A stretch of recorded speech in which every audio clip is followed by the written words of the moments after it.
During the lead up for Mandalorian Season 3, it just really didn't seem like the hype was there. It didn't seem like the normal amount of people were talking about it. Now, of course, it had been 2 years since we saw Mandalorian Season 2, and a lot of people, if you actually tried to give it a chance, had to sit through the catastrophes that were Obi-Wan Kenobi and the Book of Boba Fett. Absolute garbage Disney Star Wars products that destroyed characters from the original trilogy and the prequels, to be quite honest with you. And all it did was push more people away from the Star Wars brand. So that's why less than 24 hours before the debut, I said that. I said it looks like hype is at an all-time low. It doesn't feel like anyone's talking about Season 3. And that was because the trending story before it came out was about Gina Carano not being in Season 3, as opposed to people being excited about what it was. Well, it looks like, as is the case all too often, I was 1000% correct, because now we actually do have some data that backs that up. And spoiler alert, The Mandalorian Season 3 suffers weak premiere viewership,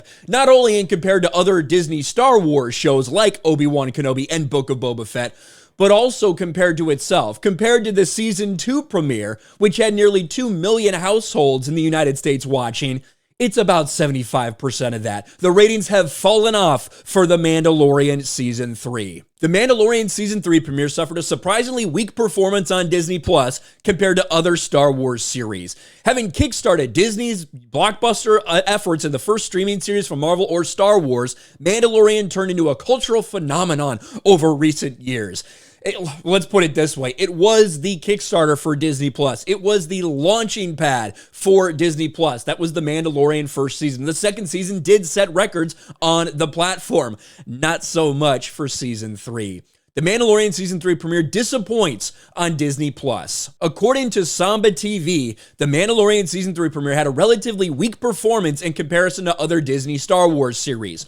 Although its viewership exceeded Andor by close to 50%, Andor, which was a complete catastrophic flop for Star Wars, for Lucasfilm, it still trailed behind Obi-Wan Kenobi and the Book of Boba Fett premieres by 28% and 2% respectively, while also falling short of Marvel Studios' Loki premiere by 35%. As shared by Samba TV, the first episode of Ewan McGregor's spinoff was viewed by 2.14 million households in the first 4 days, but the debuts of Mandalorian Season 2 and Book of Boba Fett were watched by 2.08 and 1.5 million households respectively.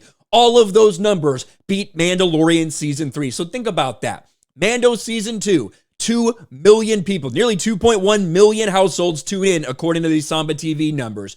Mandalorian Season 3, you lost 25% of your audience. Now, why is that the case? It could be a variety of things. It could be the fact that, yes, people are sick and tired of Disney Star Wars. The products that they put out in between there, Book of Boba Fett, Obi-Wan Kenobi, those were absolutely horrendous. Now, Andor did have some positive feedback from people who gave it a chance, but not a lot of people even decided to give it that chance. I also think the fact that you put so much into this Season 2 finale with Luke Skywalker taking Baby Yoda, Grogu, and all this bullshit, only to completely and totally make that irrelevant by bringing it back in the Book of Boba Fett. It's garbage. It's a disaster, but this is what we said. This is what we said will continue to happen if they continue to run Star Wars the way that they have. I know there's people out there that are big fans of The Mandalorian, even some people that watch this channel that still really like The Mandalorian.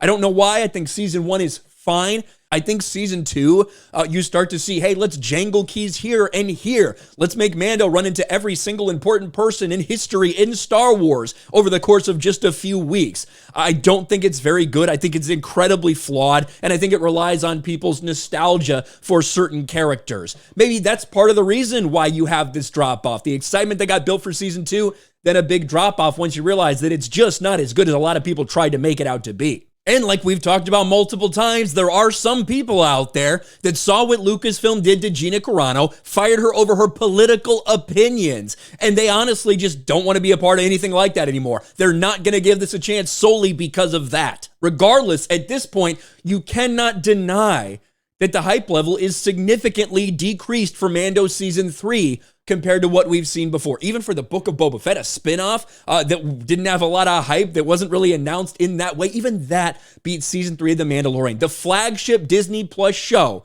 that they've put so much into, built so much up around.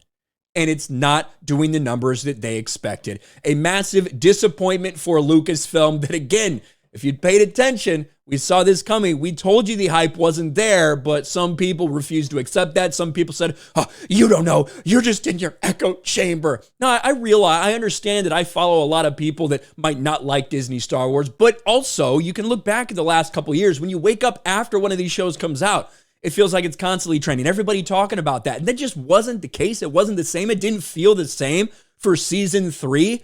And turns out it wasn't the same. Season 3, a massive disappointment for Lucasfilm with the ratings. Let me know your thoughts in the comment section below. Smash a like button, subscribe to the channel, ring the bell for notifications, share this video out there, and I'll talk to you later.